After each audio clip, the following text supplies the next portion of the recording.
And now, you're tuned in to RBLR, the home of Tampa Bay's RBLR Sports. Welcome into another episode of RBLR Bucs. I'm Musab, one of your co-hosts tonight, and I'll tell you this.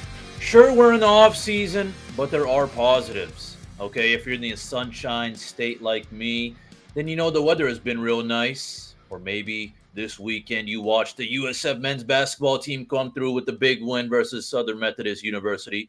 Go Bulls, am I right? Or maybe you saw that nice little back-to-back win this weekend from our Tampa Bay Lightning. Or maybe just maybe the only positive you need is that you are tuned into RBLR Bucks with the hottest trio in the podcast world. So that being said, let's get right into it. To my right, his insights hit harder than a freight train. He is Mr. Zach Blaine. Zach, what's going on with you, man? Not much, brother. Just relaxing, chilling. I start work back on Monday, so I've been enjoying this time off. Oh, yeah, you been doing anything special or no? Not at all. Being lazy, Yes. man. It's been fantastic. Okay. Hey, man. I like being lazy as well. But I don't know if he wants to be lazy or not. To my left, he brings the stats and analysis sharper than a blitzing linebacker. He is Carter Brantley. Carter, what's the good word, my friend? Oh man, I love being lazy. So lazy is a good word. That's a Okay. fantastic feeling. Yeah, I mean, another thing that Tampa sports fans can look forward to. Spring training started this past week Ooh, for the Rays. that is There's true. been a lot of exciting stuff there. So yeah, that's another thing. You know, some Tampa sports fans or Florida sports fans in general can look forward to spring training across the state. It's a great time. So yeah, you know, but we're here to talk about the Bucks. Obviously, it's always a great time to be talking about the Bucks. But before we go any further, definitely hit that like and subscribe button if you like what you hear. We're going to be having some more guests on throughout the off season. We're also going to have that, you know, that live stream of the NFL draft. Whenever that happens, it feels like it's a year away. You know, it's going to be here quicker than we think, but it feels like it's really far away. But regardless, we're going to be live streaming that. So definitely hit that like and subscribe button if you're trying to tune in. Also, give us a follow at RBLR Sports. We're across the social platforms. But anyways, we'll get right into it. You know, there was a little bit of Bucks news this week I wanted to get into. There was some kind of I don't want to say a weird quote, but Jason Light was interviewed this week talking about Mike Evans, his potential contract situation. He referred to it as being a financial strain to bring Mike Evans back. Whatever that means. I don't really know what he meant by that. I don't know. I mean, how are y'all? What are y'all's thoughts on the Evans deal? Zach, we'll start with you. Do you think that bringing him back will be worth it, even if it is strain, as Jason Light put it? Do I think it'd be worth it? Me personally, yes. Uh, Right. but the more that I hear about, like, with Jason's comments and just in general, I'm getting this like sinking feeling in my stomach that Yeah. might not be coming back, which worries me. Like, there's a reverberation almost No, of there him is. not signing. Like, if he doesn't sign, then does Baker still want to come back? Because Baker's been pretty adamant that if he comes back, he wants Evans back. Now, do I think he'd be as good without Evans? I think it depends on who we get into the building as well. But it just seems like with him not coming back, there's more worry for me than if we just sign him to almost give him a blank check. This whatever you want to make, we'll do it. We'll figure it out. Because I mean, he's a centerpiece of Tampa Bay sports. I'd say he's the Tampa Bay sports legend, not only just the centerpiece. Like I think that he's important to this team, and we need him back. But it just feels like more and more that it might not happen. Yeah, I definitely agree with you. I definitely get kind of a, eesh, you know, this is not a good sign kind of thing from Exactly. those types of comments, especially from Jason Light, because, you know, you can hear Joe Blow on AM radio or one of us talking about, Yeah, you I was know, saying, Carter, you tell me he's not coming back. I don't put as much weight as the right, him saying exactly. it. Still Like, love you, but right, yeah. Like if I go on Twitter and I'm like, oh, I don't think Mike Evans is coming back, like, all right, who cares? But Jason Light says some stuff like this, like, oh, yeah, but like, oh, Musab, how about you, man? What are your thoughts on this? Um, I don't know. It was kind of a sinking feeling for me. Maybe you're a little bit more optimistic than Zach and I.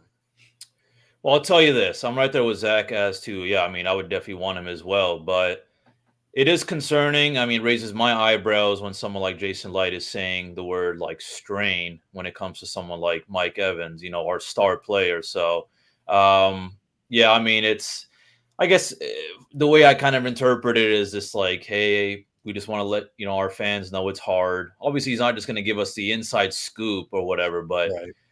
I think he's just trying to just put it on delay or stall a little bit, maybe dance around the question. But I'll tell you this though, if there's any chance of success, or if this team wants any success, keeping Mike Evans is a big thing for sure. So I'll leave it Yeah. at that.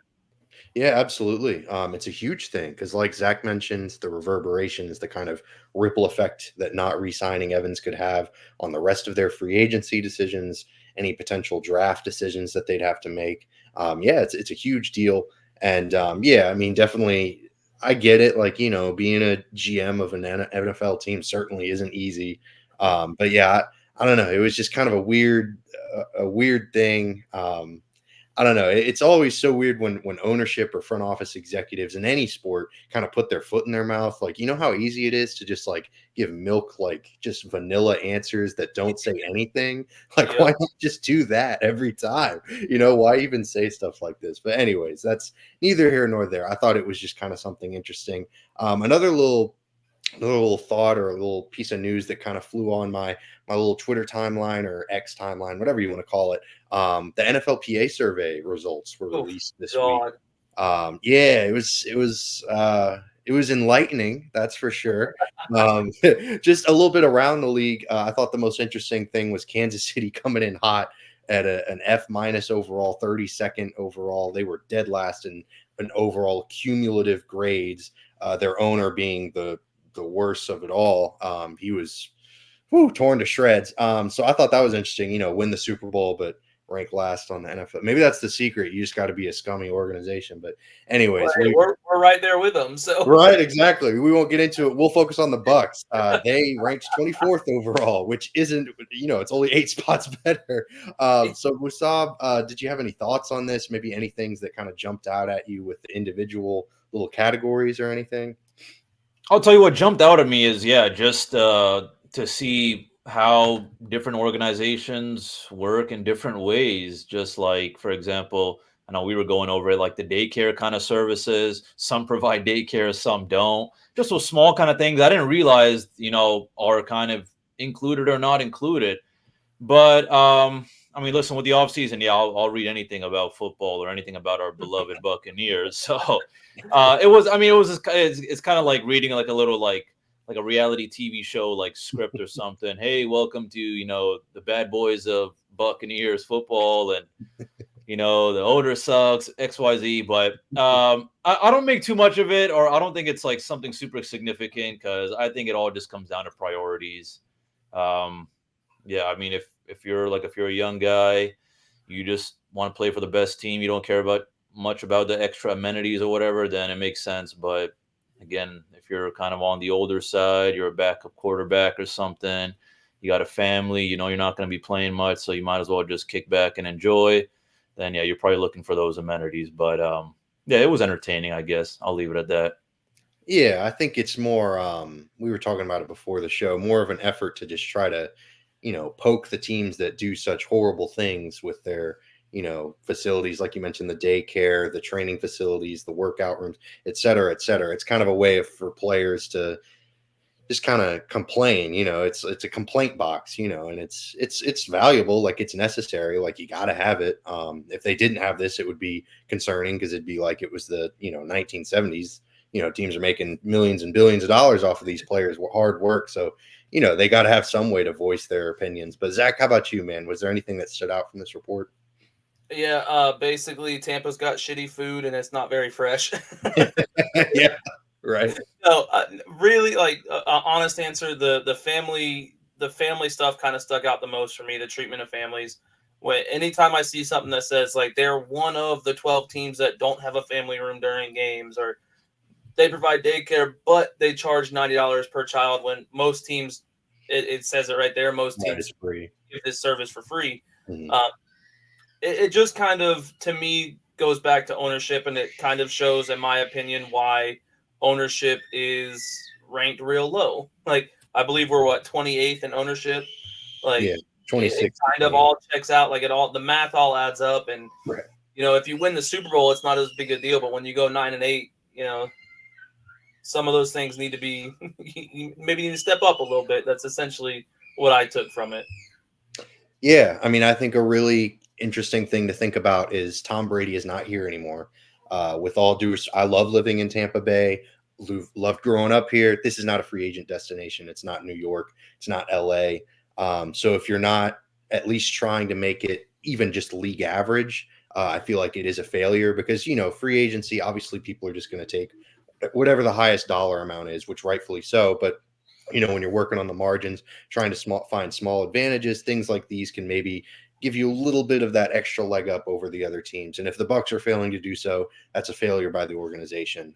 So yeah, it's kind of not just from the perspective of like, oh wow, this is a crappy thing. Like also it's like a competitive disadvantage because like we were talking about earlier, it's not really that big of a deal. But when I don't want to call the Bucs a small market team because there are no real small market teams in the NFL, but when you're not the New York Jets or the Giants or the Chargers or the Rams, you don't have that West Coast or the NYC appeal. You got to find your advantages wherever you can. And this feels like a missed opportunity. So yeah, it was kind of an interesting note that I thought of and just kind of something that I wanted to bring up. But now let's take a shift to the roster itself, to the actual team. Because we're about to enter the offseason. Free agency is kind of starting to get a little ramped up. Obviously, the big news this past week, they cut Shaq Barrett. It was kind of an I don't want to say it was an official thing from the get-go, but it was kind of something that we saw coming. So it was kind of like, darn, that sucks, but we all saw it coming. So with that in mind, as well as other pending free agents, what are y'all's biggest concerns for this roster heading into the offseason? Zach, we'll start with you, man. I mean, where it sits now, the biggest question or concern is quarterback. Okay. I feel like it has to be. I mean, I know we have Kyle Trask under contract, but another year. like, let's be honest. Right now, it's quarterback, but also you've got to look at the defensive backs that we have. Our pass rush. I know that Shaq Barrett has kind of fallen off.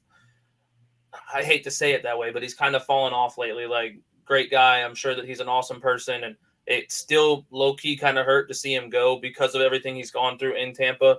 I mean, he's given us a hard-fought 5 years. I would love to have him back if we can manage that. That's not something I'd be opposed to even a little bit, but I think pass rush and quarterback right now are pass rush, defensive back, and quarterback are my biggest concerns. All right, fair enough. I dig it. Musab, how about you, man? What are your biggest concerns on this roster? Yeah, my biggest concerns are pretty much almost the same as Zach. Yeah, I would agree with the quarterback situation. Definitely pass rush, especially with Shaq Barrett gone. Our DB room is looking super interesting. I mean, we got to keep Antoine Winfield for sure, and I mean he needs some help as well.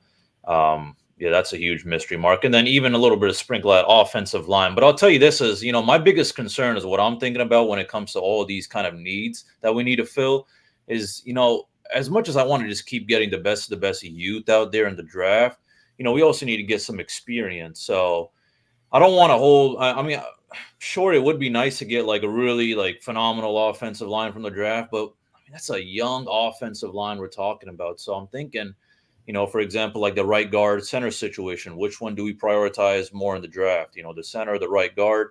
In my opinion, I think we go for one in the free agency, maybe one in the free draft in the draft. So same kind of situation when it comes to DBs and edge rushers and quarterback though. Yeah, I think that you made a really good point there because that's kind of what we're dealing with with our pass rush right now. Is they're all so young.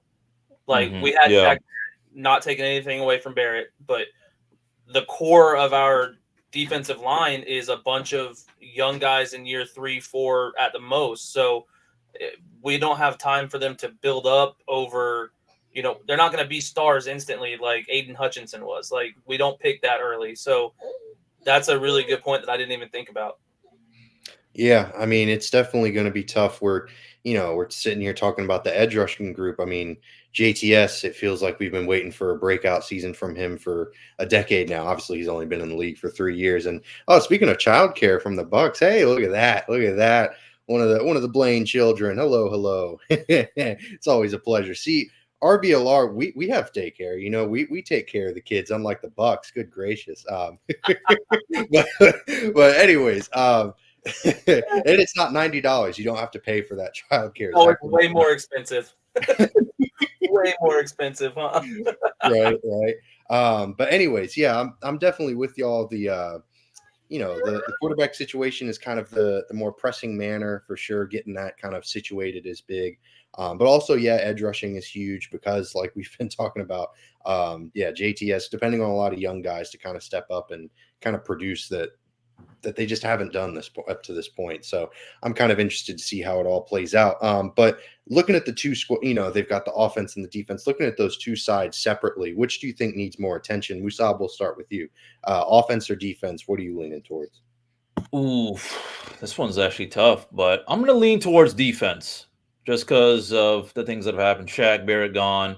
Devin White's going to be gone, and now we got KJ Britt, which I think it's fine for now. But there's only so much we've seen from KJ Britt. As Zach and I have already mentioned, the DB room is looking super empty right now. So, I'm leaning more towards the defense.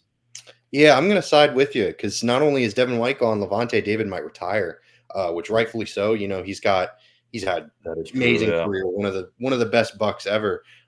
So whatever he needs to do, he's got to do. But obviously, if the Bucs don't have him or Devin White back, then they've got two linebacking spots, and then KJ Britt becomes their LB1. Oof.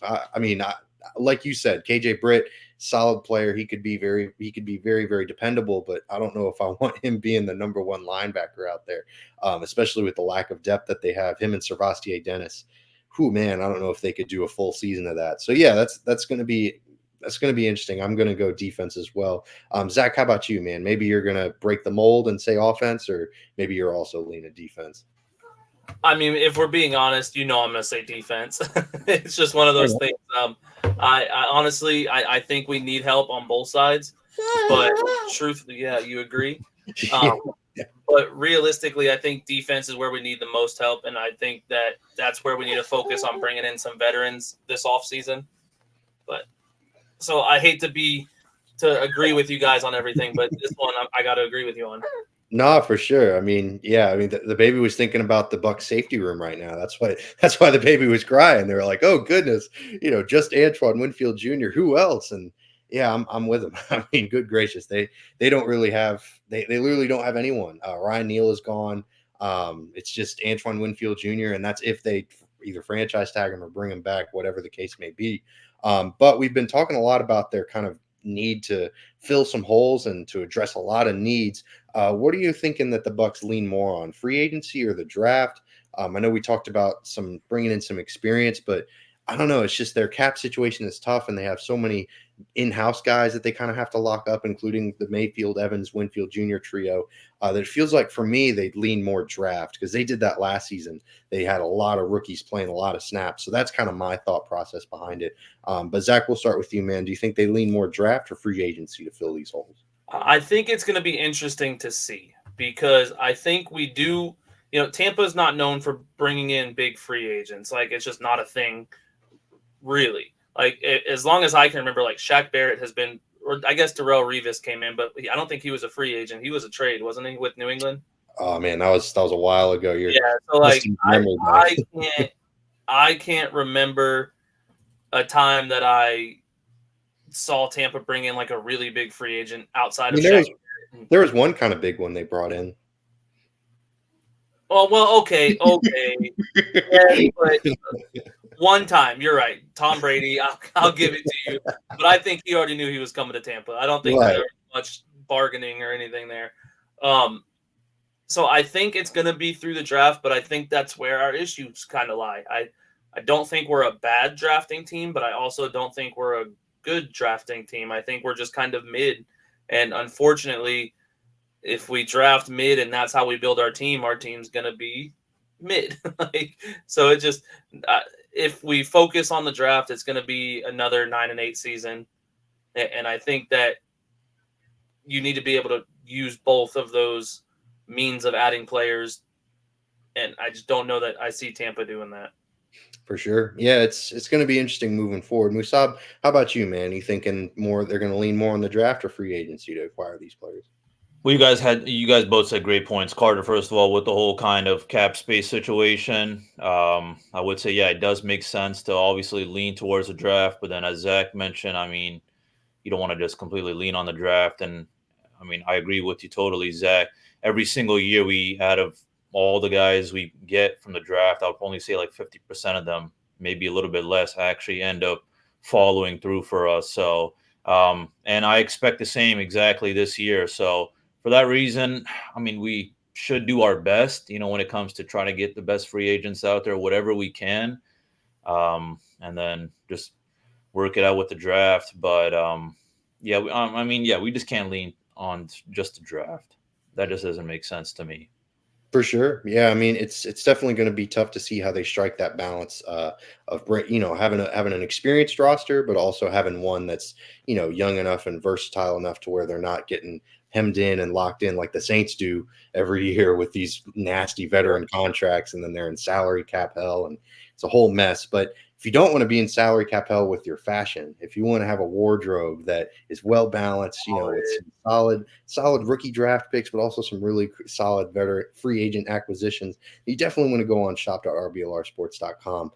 They've got some amazing stuff. We've got some great stuff on there for the Rays, Bucs, Lightning, and Rowdies.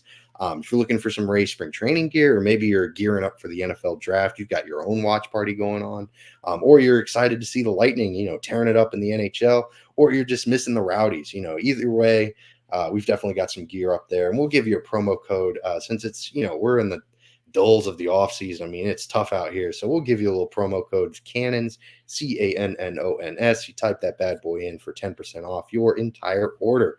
So after that shameless shot plug, we'll get right back into it. Obviously, the biggest free agency names that the Bucs have are the big three, Winfield Jr., Evans, and Baker Mayfield. You can kind of count Levante David in there, but he has come out and been very clear. It's either Bucs or retirement. So I don't even really think about him, because that's just kind of that's a him decision. Like, there's not much the Bucs can do other than just wait on him. So what contingency plans do the Bucs need to have in case they lose any of these three guys? Because like we talked about earlier with Evans, they could very well miss out on him. So what contingency plans do you think the Bucs need to have? Zach, we'll start with you, man. What are your thoughts on it?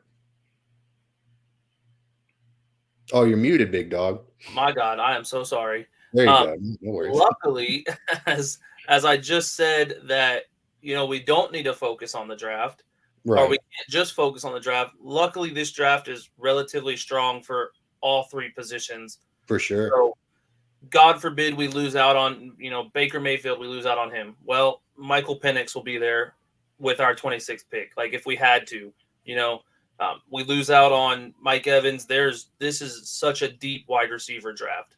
For sure. And then safety, again, like Kinchins, there's so many safeties in this draft that I think are going to be significant NFL starters. So I feel like, as crappy as it sounds, if we were to lose one, two, all three of them, we have okay options in the draft. And free agency, that's where it's a little more dicey to me. Quarterback, I don't want any other quarterback outside of Baker Mayfield in free agency. I just don't. I don't think any of them fit with our system. Wide receivers,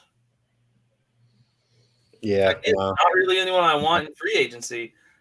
Safeties, I wouldn't mind having Jordan Whitehead back, but do I take him over Winfield? Like, of course not. Not a chance in hell. So I think with the big three, it would have to be draft. Gotcha. Yeah, the good news is with if the Bucs were to lose out on any of them or all three of them, whatever the case may be, it would mean that money would be freed up in other areas. So even if we're not necessarily thinking free agency, it means that maybe they trade for someone, or maybe they're open to other avenues of acquisition. But yeah, like you said, the draft is a very, very good spot for all three of these positions. And Musab, we'll throw it back to you, man. What contingency plans do the Bucs have in case they lose any of these three guys? Yeah, to me, all that really makes sense. It would just be drafted out. I mean, you made a great point right now, Carter, with, if we lose him, we at least have a lot of money saved, so we can kind of put that elsewhere for sure. So, but I mean, it's gonna be some big damage, at least for me, if we lose Antoine Winfield Jr. Just because, I mean, yeah, there's always some wide receivers out there, but just looking at our DB room right now, with It's brutal. Winfield gone, and now you have dudes like D. Delaney left, Jamel Dean. We don't have Ryan Neal, so Kayvon Merriweather. Yeah. So yeah, yeah. So for me, it's like, okay, fine. I guess we'll just have to draft, but so be it. It's gonna be a weird offseason now. The more that I'm thinking about it. Yeah. I want to throw a question to you guys. I know we didn't really go over this question at all, but I think we may have touched on it on another episode. Who do you think out of those three is the best one to lose, like realistically? Musab, I'll let you take it first, big dog. Oh man, this one. This is a good question. This is a very good This is a good question. Yeah, I was I hate to thinking about it all day. I have my answer. I know my answer right off. I hate to say it, but I got to go Mike Evans. Ooh, really? Interesting. That's my answer too. Yeah, I got to go Mike Evans. I just think that there's in an ideal where there's no need for us to lose Baker or for Baker to leave. And then whatever I just said about Antoine Winfield, I stand by it. I mean, yeah, without him, we are in the trenches. So yeah, I mean, we lose Mike. I mean, it's obviously going to suck big time. But I mean, yeah. Well, and it's not even about being down on Mike Evans. Like, I love Mike. I want him back. Yeah, I feel that he is the most easily replaceable. Yeah, that's just kind of how I feel. Yeah. Let me rephrase that. It's not going to be one guy replacing him. It's going to be a team effort making up those 1,000 yards every season. Ooh. But I think that our wide receiver room is the deepest position room we have outside of. Well, no, I think that's our deepest position room. That's not saying much because a lot of our other position groups, as I was just thinking, that are like 4 guys. So, and I feel like you can have a subpar wide receiver still play good at times, if that makes sense. Some lesser talented receivers can have big games. I mean, you look at Tutu Atwell, like he's not that good, but he's had some big games, Marquez Valdez-Scantling, the USF guy. He's had some good games. Like it's one of those things where that's a position I feel like they can go off. Random players can go off more. Yeah. And for me, I'll tell you this. For me, the best way to summarize it is I'll take Godwin and Trey Palmer over D. Delaney, Kayvon Merriweather any day. All right. That's a good point. Yeah, I don't even like Godwin, and I agree with you. All right. Well, regardless of our, I don't know. I'm definitely with you. Antoine Winfield Jr. would be the hardest to replace. That's my number one. I'm in a tie. I'm at a crossroads because to me, it's a lot about the price points for Evans and Bayfield. Like if Evans wants $25+ million, then okay, go get it from Houston. Go get it from whoever. That's not a bad contract for a franchise quarterback. Right. Well, I mean Evans. Like if he wants. Evans. Yes. Yeah. Like go get it from Houston. Baker Mayfield, if he wants 34, 35 million, if he wants guarantees built into it, that's where things get dicey. And I feel like you can replace both of those players from those price points. Like you can say, no, we can get production like elsewhere throughout our roster by spending that money on other positions. But yeah, I think if I had this, if I had to say which one was easiest to replace, I'd probably go Evans with y'all, but I don't think Baker's as far behind as we probably think. But it's not an insult to either player. It has more to do with their price point. No hate towards any of the 3 players. I love you, Mike. Although comparing Mike Evans to Tutu Atwell and Marquez Valdez-Scantling. No. That's not what happened there. I said you're not going to replace them with one person. You would need 3 Tutu Atwells to replace Mike Evans. Like, that's not what I'm saying. I'm not. So you're saying that the Bucs would run 14 guys out on offense and 3 Tutu Atwells would run the route. In order to make it fair, we have to get penalized every play. So Gotcha. Okay. All right, fair enough. No, I see what you're saying though. Like I definitely see what you're saying. And yeah, the Bucs wide receiver room, it's the deepest, I guess, if you want to call it that. But yeah, it's no deep positions on this team for sure. I literally realized that as I was telling you, it's the deepest. I was like, well, ain't nothing deep about the Bucs. Nothing. Yeah. Team is an injury away at any position from being screwed. Yeah, the waters do not run deep for the Tampa Bay Buccaneers, but yeah, it's definitely tough across the board. Like you said, if one guy goes down, man, that bridge can collapse real quickly. So yeah, I thought that was kind of an interesting thing. But Musab, I want to throw it right back to you because we talked about it last episode. Musab Mock Monday. It was going down. You released your mock draft. I want to hear your kind of overall thought process behind it. Give us your picks and everything. So the floor is yours, my friend. Hell yeah, man. Absolutely. So this is my first mock draft. So take it easy on me, listeners. Yeah, so I'm going first. Yeah, first round with the 26th overall. I'm going safety, Cameron Kinchins, just because, I'm not going to act like I know this guy inside out and all that, but from what I've just seen from the reports, this guy is top tier. He's got the experience. And also, I love me some ACC football. So he's just also just one of the best guys up there overall. I think he's just the best option at that point. Now, going in the second round, we're going with the 59th overall pick. I'm going edge rusher Jonah Ellis from Utah. I think this is just someone whose stats been looking real good. I just feel like maybe he's not someone that everyone just thought about just because, he's coming from a school like Utah. Maybe not. He's not like coming from someone like an SEC school. Yeah, but on a ranked team. Yeah, but what I will say is I just think that he's got potential up there for sure. Now for my third one, with the 89th pick overall, I'm going center, Zach Frazier. Now with what I mentioned earlier with the whole right guard center situation, as of right now, I'm leaning more towards drafting a center, and I'm fine with Stinney. Maybe we'll get some competition for him in the offseason during free agency. So that's why I'm leaning more towards center right now with Zach Frazier from West Virginia University. Now, this is where it gets a little interesting just because now we're in the fourth round. We're trying to find some hidden gems, I guess, if that's what you want to call it. I'm going cornerback Kyrie Jackson, fourth round, 125th overall pick from Oregon. Again, just from a big team.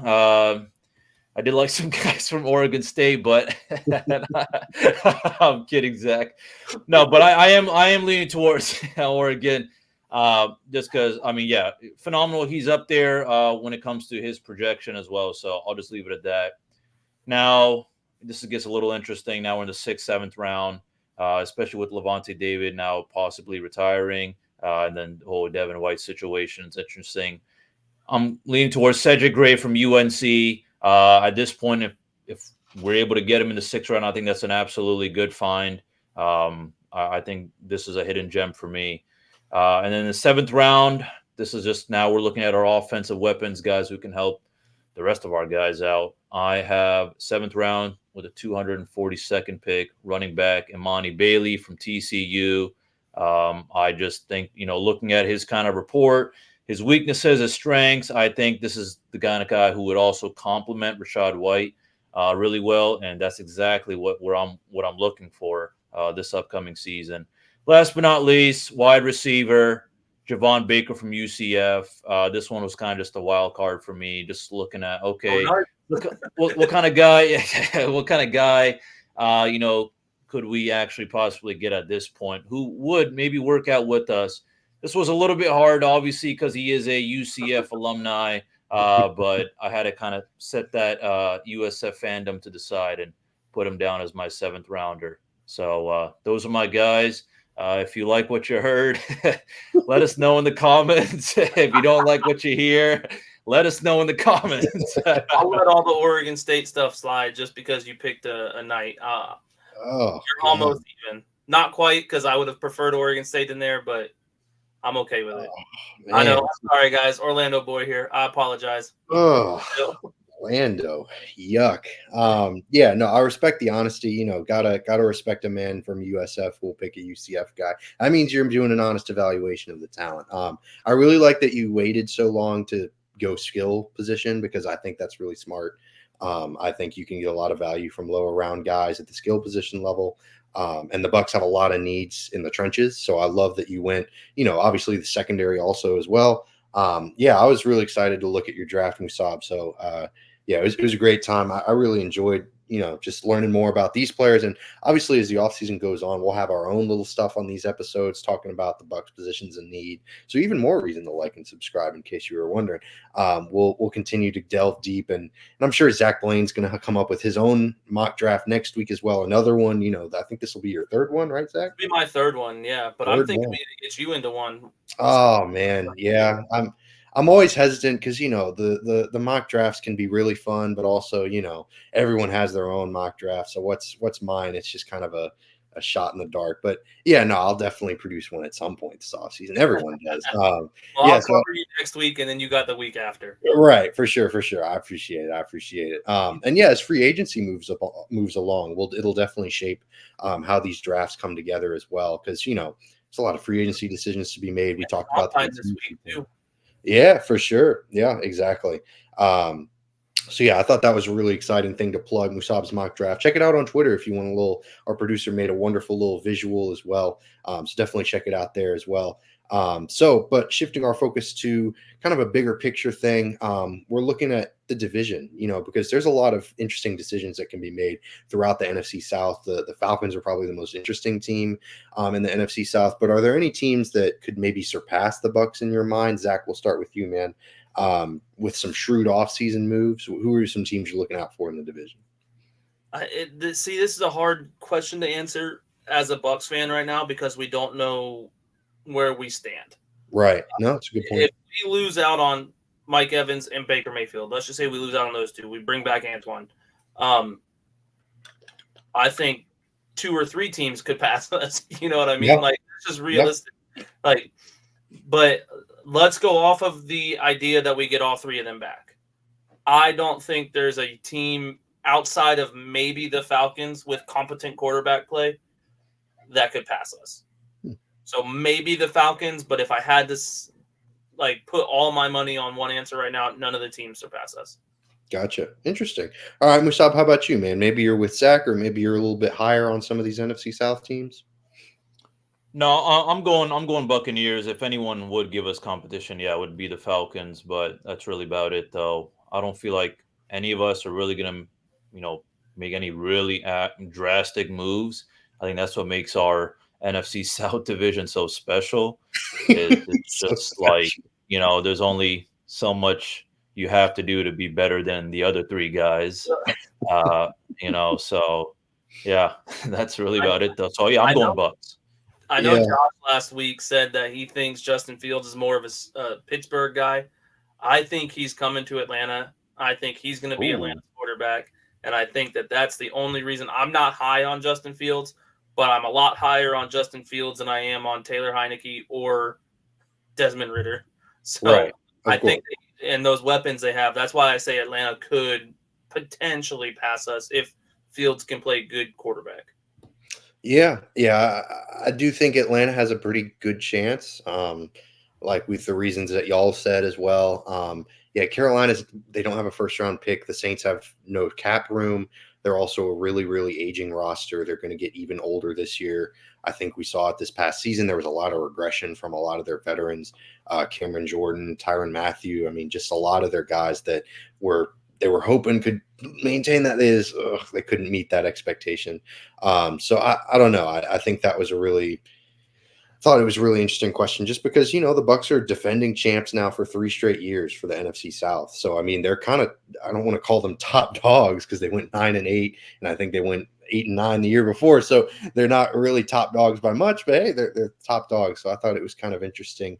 So, I mean, we kind of mentioned the Falcons. Are we expecting the Falcons to make like a big splash or any other team in the division, I guess? But really, I guess more so the Falcons, just because they're the only team that really can. Are we expecting them, maybe other than Justin Fields, maybe they bring in Kirk Cousins at quarterback, maybe they bring in some big edge rush help? Musab, we'll start with you, man. Are you expecting any team in the division to make any big splashes in the offseason? Maybe the Falcons, but I don't know. That's at least about it for me as of right now. Can't think of anyone else. Yeah. Yeah, I'm with you. The Falcons just are the only team that have like both the cap space and the draft capital to really make some market improvements on their roster. So, yeah, I'm kind of with you. There's not really any big splash. Unfortunately, this is going to be another year of real mediocre football in the NFC South, which is kind of tough to see. But Zach, maybe you're expecting the Panthers to pull some rabbit out of a hat, or I don't know. What are your thoughts? I mean, everyone knows that if Mike Evans leaves Tampa, he's going to Carolina with the offensive coordinator he knew for one season. For sure. That's what I'm seeing. Everyone says, "Oh, he's going to Carolina." There's no way he goes to Carolina. I'm right there with you. I think he goes to the Texans if he leaves Tampa. The Texas connection is huge. Yeah, it's massive. But Atlanta's going to be the team that makes a move. They're going to bring in. I think it's Justin Fields. Bring Justin Fields home. He's from Kennesaw, so I think that he goes back. If it's not him, I believe they bring in Kirk Cousins. That team was a quarterback away from being a solid team last year. Quarterback play killed them. Their defense was good, not great, but good. And their offense has I talk about it every time we talk about the Falcons. It almost sounds like I'm a damn Falcons fan, but I'm not. They have so many weapons that with even decent quarterback play, they could show us a little bit of a hard time. So I think looking at that, those are going to be the moves. It's going to be a quarterback of some sort going to Atlanta. Yeah, and I do think that if they trade for Justin Fields, I do think that they probably sign maybe a big name edge rusher. I think Danielle Hunter is kind of an interesting name to watch for. Davion Clowney is another one for me. Yeah, for sure. Kind of a veteran guy. So yeah, I'm kind of expecting the Falcons to make some big moves. But looking outside, because the NFC South's kind of boring, if you couldn't tell by the way we're talking about it. Are there any storylines that you're on the lookout for outside of the division? Like, who's the team to watch this offseason? Other than the Bucs, of course. The Bucs are the team to watch for this show, but there are other teams in the NFL. Musab, we'll start with you, man. Who's the team to watch in the NFL this offseason? Oof. To be honest, man, I don't know. I've kind of just been in my own little Buccaneers microcosm. I haven't really thought about what else is going on with the rest of the league. Man, I could have sworn I did see something. I was working out. I did see something with the Cardinals situation going on with Kyler Murray, or yeah. I wasn't able to hear because I already had my headphones on, but I did see a photo that like they were quoting the coach saying like Josh is our guy, but they're also saying Kyler Murray's their guy. Yeah. So I'm interested. Yeah, I'm interested to see what turns out with the whole Kyler Murray situation, just because of what happened even last season as well. But I mean, overall, though, there's no team that's like, oh, wow, I'm really watching what they do. Fair enough. Yeah, I think the Cardinals are definitely a low-key team because, yeah, I mean, they've got a weird quarterback situation. They owe Kyler Murray a lot of money. So who knows what Zach, how about you, man? Who's your team to watch this offseason? Do I have to pick one? You can pick multiples. There's so many. I mean, New England. You got their quarterback situation. The Bears, do they take number one? Do they trade number one 2 years in a row? I have my opinion on. I think they end up taking Caleb Williams. I think it's a mistake, but whatever. You got the Raiders. Like, what do they do at quarterback? Aiden O'Connell kind of showed that he can play quarterback, but also, do you trust Aiden O'Connell playing quarterback? So it's one of those things where there's so many teams. Like, to me, this feels like the first season in a long time that I could say there could be 5 to 7 new quarterbacks or 5 to 10 new quarterbacks playing for starting for a team this year. And I can't remember a time since I've been watching football that you've had that much turnover at the quarterback position, because like all of our legends of our era are kind of retiring now. So I think there's a lot of teams that could be interesting to watch. Kansas City situation. Travis Kelce says he's coming back, but that could have changed. Taylor could have changed his mind. the Eagles with Jason Kelsey, who I love Jason Kelsey. He still hasn't decided if he's retiring yet. This just feels like a soap opera of an off season, and you know what? I'm here for it. Reality dating show, whatever you want to call it. I'm in. Love Hey, my NFL. Yeah, bring on the Bachelor NFL. Yeah, I'm telling you, I feel like to not watch other teams this season would almost be boring because I feel like other teams are going to have a lot more fun than what the NFC South is going to have. Yeah. I mean, I'm with you. Those are definitely some great teams. You mentioned the Bears and the Patriots and all that stuff, but I'm really intrigued by the Vikings. You know, they got Justin Jefferson kind of looking for a new contract. He's the best wide receiver in football. Kirk Cousins, you know, he's a free agent. We've talked about that. And do they bring him back? If they do bring him back, does that mean Justin Jefferson stays? Do they trade Justin Jefferson? I don't know. There's a lot of moving parts there. Also, you know, Jacksonville's kind of interesting. They've got Josh Allen as a free agent. How do they move forward with Calvin Ridley? Because if they re-sign him, they owe a better pick to the Atlanta Falcons. If they let him go, then, you know, they're without Calvin Ridley, but they get their second. I think it's. Isn't that before, if they let him go before free agency? Like if they re-sign him before free agency. That might be the case. I'm not 100%. Right now it's a third round pick, and if I'm not mistaken, it was if they sign him before free agency, like they don't let him hit the open market, Right. then it turns into a second. So theoretically, they could. I think they're waiting on purpose. Once free agency starts, sign him to a contract, and then they still only give up a third round for him. Yeah, that'd be interesting. I don't know how that'll all play out, but hey, it's just feeding into our soap opera NFL offseason type of vibe. The Bengals are also a really interesting team, not just because I love Joe Burrow, but also they franchise tag T. Higgins. Do they trade him? Do they keep him? Do they draft Brock Bowers out of Georgia? What do they do? Because they've got a relatively high pick for a team with a franchise quarterback. The Chargers, you know, they just hired Harbaugh. What do they do moving forward? Austin Eckler's a free agent.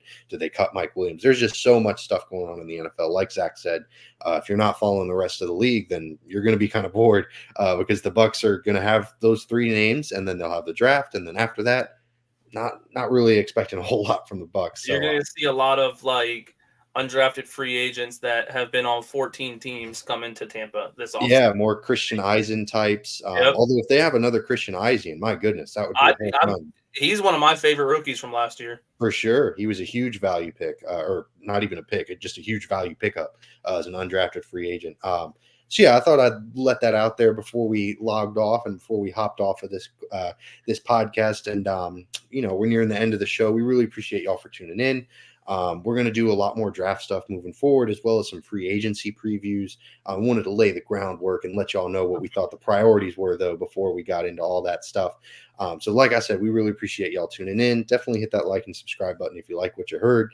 Also give us a follow on social media at RBLR Sports, Facebook, Instagram, Twitter, TikTok. You can see more of Zach Blaine and more Musab Tariq's mock drafts on Twitter. Instead of just waiting to hear about it on the podcast, you can read about it on our Twitter. So definitely give us a follow there.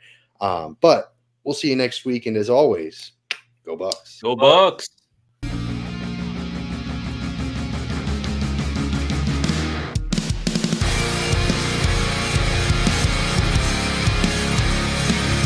Thank you for tuning into this presentation by RBLR Sports. On your way out of the stadium, please remember to like and subscribe.